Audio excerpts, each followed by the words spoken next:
Hi teachers, this quick video is going to demonstrate to you how to submit the URL to your lesson in our Canvas environment.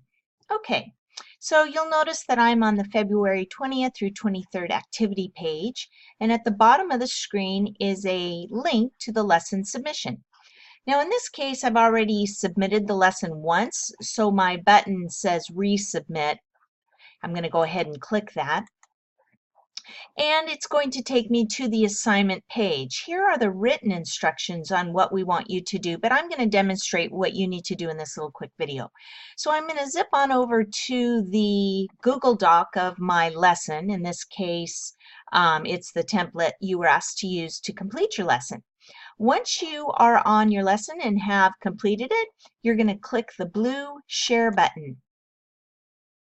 By clicking that share button, you have the ability then to get a shareable link. I'm going to go ahead and click Get Shareable Link. There is one change though I want you to make with this link, and that is anyone with the link can view. Go ahead and change that to Edit. So anyone with the link can edit. You might have to click Get Shareable Link if you do that second. So I've done that. I'm going to do a Control-C and copy, or right-click and copy, just because I want to.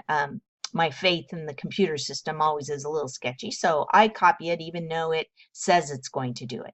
I'm going to take myself back on over to the Canvas to that lesson link.